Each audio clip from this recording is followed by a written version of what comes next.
January 6, 1985, the Chicago Bears stood within reach of the Super Bowl for the first time. Their journey to San Francisco had been marked by challenges met. And in their wake, the Bears had left a trail of bruised opponents and broken records.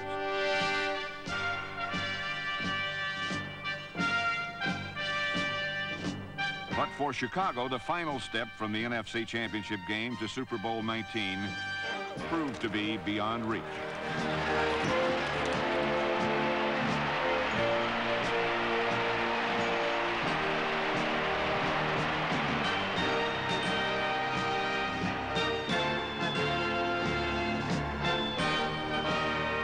The bold journey had ended in frustration.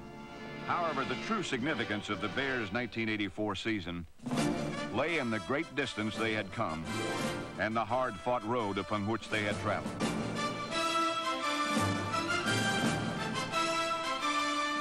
The Bears won their division championship for the first time in 21 years. They were a special team, possessing the guile and finesse to avoid opponents, as well as the fury and muscle to meet them head-on.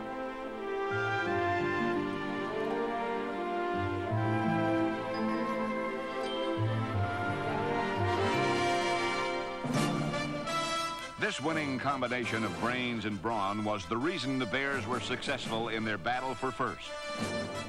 For these qualities forged the mental and physical toughness essential in the 1984 Chicago Bears' fight to the finish.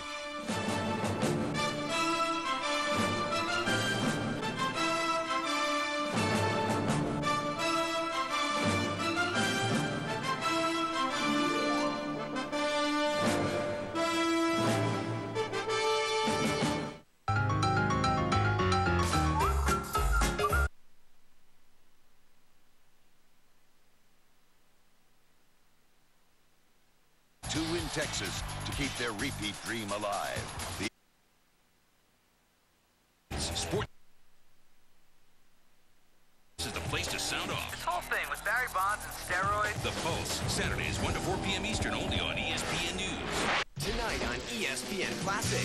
At 8, who's number 1? Counting down the most memorable Wimbledons. At 9, top 5 reasons you can't blame Art Modell for moving the Browns to Baltimore. And at 10, cheap seats, people and their pets. It's all tonight on ESPN Classic.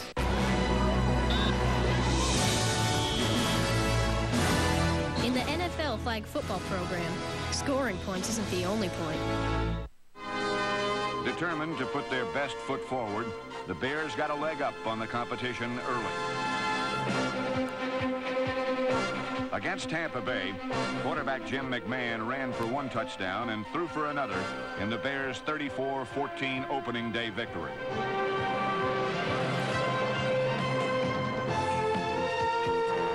One week later, McMahon and the offense rang up 27 points, while the defense held Denver scoreless for win number 2. The Packers were Chicago's next victims as Bob Thomas kicked 3 field goals to give the Bears a 9-7 win and their best start since 1978. I tell you what, it's the best start that we've had in a long time. And if we continue defensively and offensively to play like we're playing, you know, and control our central division, we're going to win this thing. In week 4, playing without the injured McMahon, the Bears' good fortune suddenly took a bad bounce.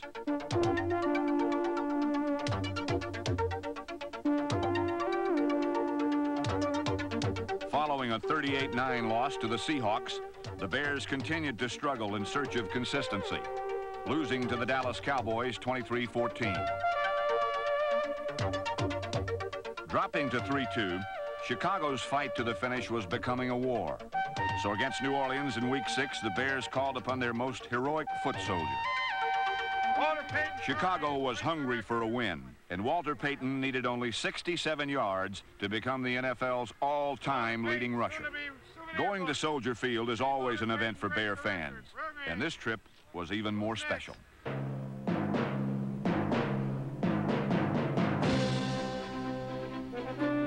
Few players have earned as much affection as the man known as Sweetness. And typically in Payton's stubborn pursuit of a Bear victory, the record just happened to get in the way.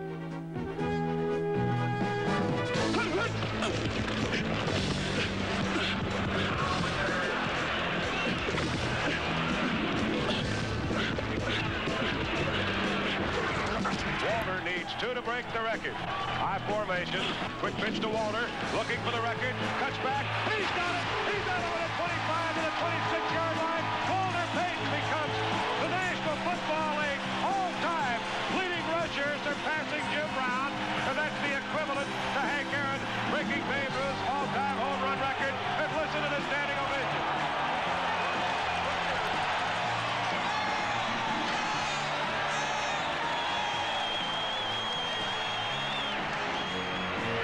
The motivating drive for me has been for the athletes that have tried, but yet and still have failed to reach that certain achievement. And also the athletes that didn't get an opportunity to, like the Overstreets and the Delaney's and the Brian Piccolos. You know, this simplifies what the game is made of. And what I did out there today is a reflection of those guys, because they made the sacrifices as well. And it's a tribute to me to bestow this honor upon them. Thank you. By gaining 1,684 yards in 1984, Payton raced by his competition. And even those he left behind acknowledged his greatness. What can you say about his running? Just one of the greatest runners that ever played the game. But beyond that, he's a great blocker and a great pass catcher. So he does it all. He's a total offensive player. I just think he's great.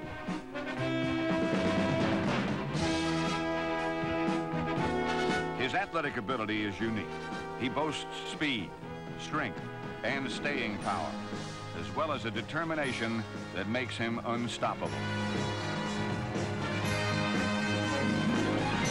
Payton has reached a performance pinnacle that few players ever catch a glimpse of, let alone set foot on.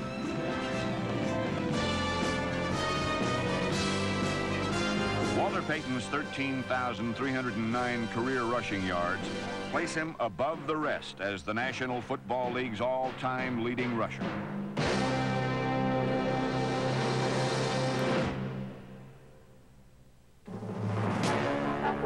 Offensive lineman Jim Covert, Jay Hilgenberg, Kurt Becker, Keith Van Horn, and Mark Bortz were responsible for laying the groundwork for Payton and fullback Matt Suey, number 26. He's a terrific running back. He has a low center of gravity, and he has the durability of a Sherman tank, and he just keeps going. And he breaks tackles, and he does a lot of it on his own.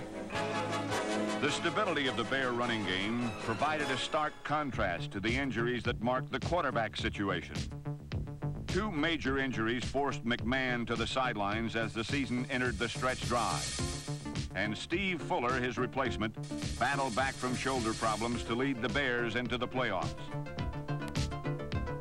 Throughout the year, Coach Mike Ditka was forced to start 5 different quarterbacks, and even cast the remarkable Payton in that role.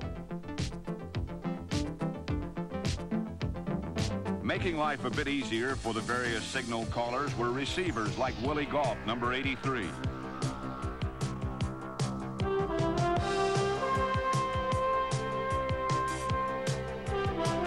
In a run-oriented offense, Galt caught 34 passes and averaged over 17 yards per catch.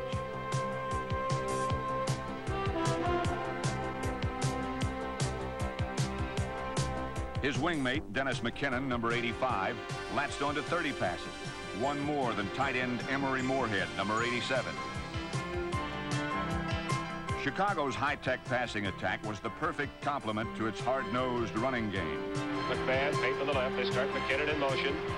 And inside handoff around. Payton wants to throw. Oh, back on the left side. He's got McMahon at the 40. He's to the 30. He may score. He's to the 15 and the 10. He gets to the 5-yard line, first and goal. Against the Bucks in Week 8, McMahon helped the Bears close out the first half of their season with a 5-3 record and a firm hold on first place in the NFC Central Division. Pinocchio, to become a real boy, you've got to stop this lie.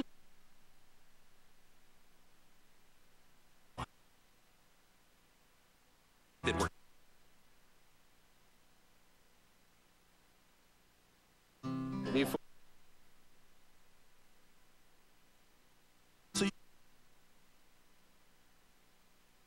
There.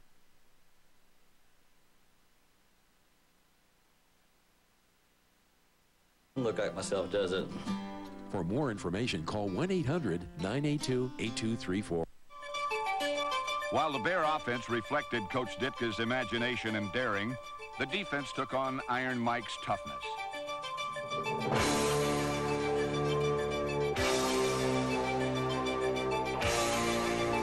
Relentless in its pressure, the Bear defense punished opposing quarterbacks.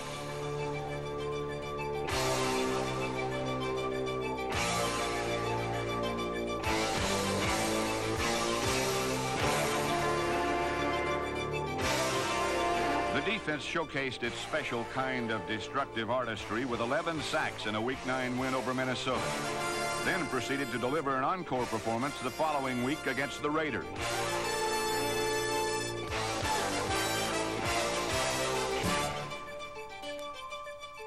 When the reigning Super Bowl champions tried to intimidate Chicago with their pride and poise, the Bear defense responded by turning the Raiders black and blue.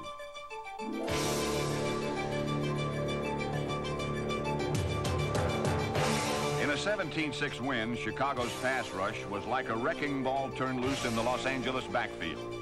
The number 95, Richard Dent, emerged from the wreckage with 4 of the Bears' 9 sacks. There's a wing to the left, slap to the right, back to throw Mark Wilson. He's going to go down. Another sack. This one by Richard Dent. Richard Dent having a sensational day. And the crowd, 59,000 strong, chanting defense, defense. The number 1 defense in the NFL certainly lived up to that billing today. In 1983, Richard Dent was an unknown rookie. Last season, he was a defensive menace quarterbacks tried desperately to avoid.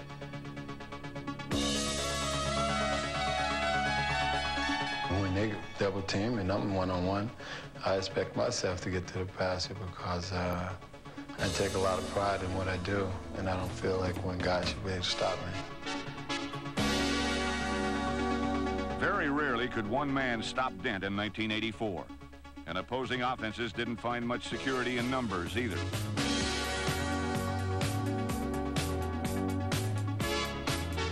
Number 95 tossed aside all obstacles on his way to leading the NFC with 17.5 sacks.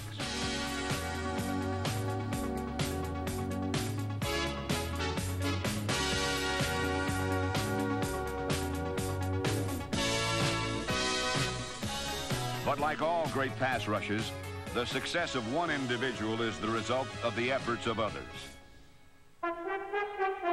All-Pro Dan Hampton, Steve McMichael, Mike Hartenstein, Henry Wachter, and Tyrone Keys joined Dent in a quarterback's nightmare.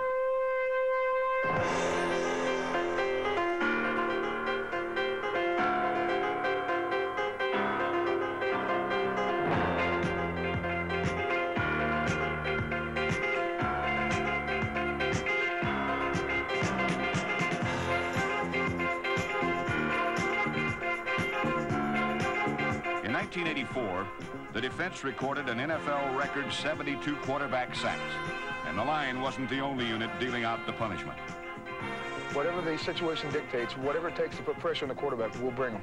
We blitz just like when you got a headache and need aspirin. You do it as much as you have to get the job done. Blitzing defensive backs and linebackers left many quarterbacks in dire need of a couple of extra strength pain relievers.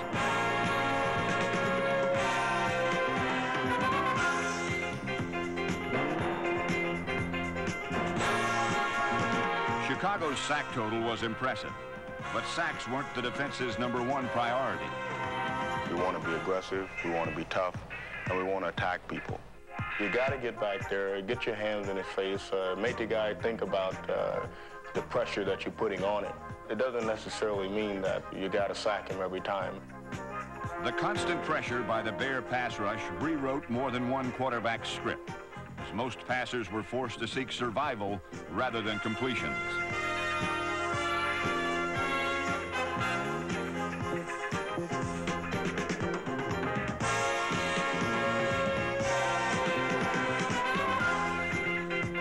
Cashing in on the signal caller's dilemma were defensive backs Leslie Frazier, number 21, Gary Fencing, Mike Richardson, Dave Duerson and Todd Bell, one of 5 Bear Pro Bowl picks.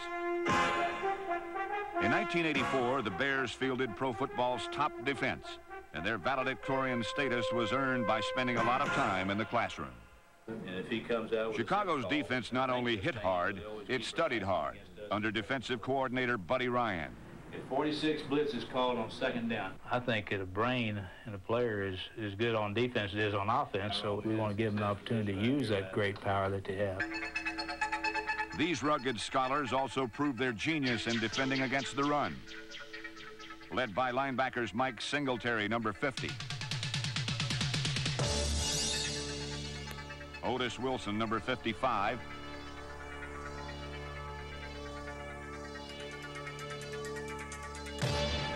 And Al Harris, number 90. The Bears were the league's toughest team to run on.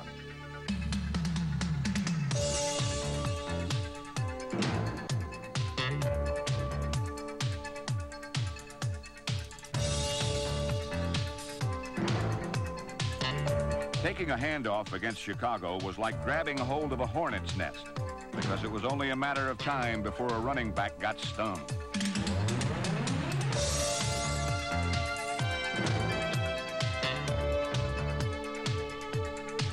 While offensive excitement is a new joy for Bear fans, the defense remained a fierce constant in keeping with the team's proud past.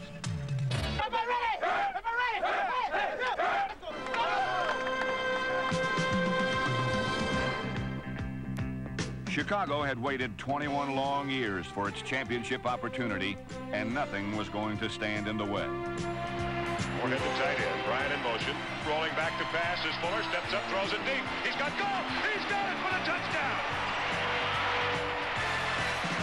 Fencing showing safety blitz here. Vikes pick it up, Wilson over the middle, quick pop, it's picked up by Todd Bell. He's to the 25, he's to the 20, 15, 10, 5, tiptoeing in for the touchdown! Todd Bell, and the Bears have blown the lid off this one. The Bears went on to win 34-3, and Mike Ditka was showered with affection by a team he had turned into champions after only 3 years as the Bears head coach.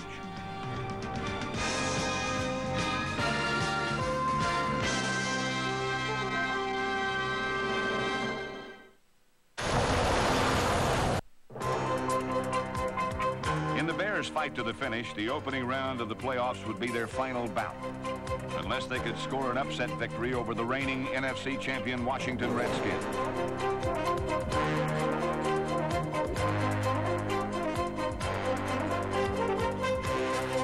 From the outset, the Bears threatened and then proceeded to back their threats. Yo, 41, hey!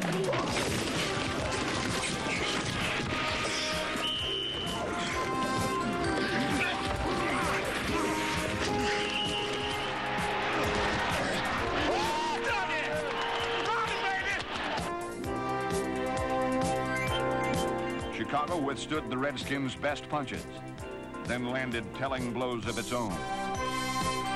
Dennis in motion back towards the line. Quick pitch to Walter. Fakes the end around. Walter's going to throw. Man wide open. Touchdown, Dunsmore. Loose backfield. Back to throw. Fuller on second down. Square out. Has his man. Goal breaks away. He may score. He's to the 50. He's to the 40. He cuts back to the 30. Willie Gault's 75-yard scoring pass from Steve Fuller put the Bears ahead 16-3 in the third quarter. But minutes later, the defense gave up a touchdown that tightened the game to 16-10, putting the pressure back on the Bear offense.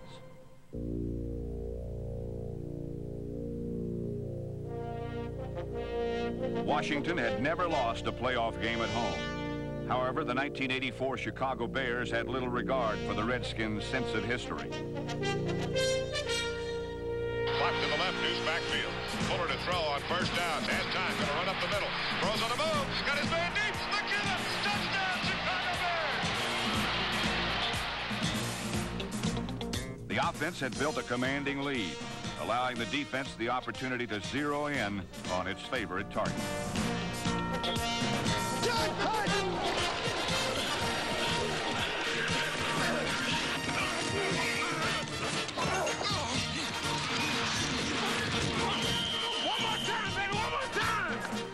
After flooring Joe Theismann 7 times, The Bears sent the Redskin offense down for the count. Heisman back to throw. They're out of time. Winds up, throws another high lob down the near right side. And it's intercepted. It's intercepted by Mike Richardson. The game is over, and the Bears have upset the Washington Redskins. Chicago's 23-19 victory was its first playoff win since 1963. The Bears had once again risen to the heights of their proud past, lifted by a group of men who had proved to be both earth shakers and record breakers.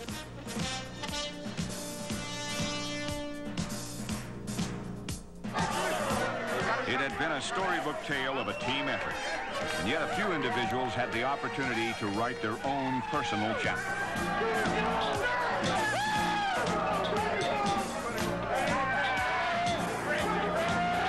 1984 was the Chicago Bears' finest season in 21 years.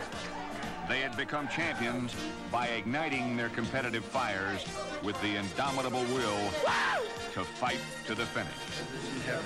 Give us this day our daily bread, and forgive us our trespasses as we forgive those who trespass against us.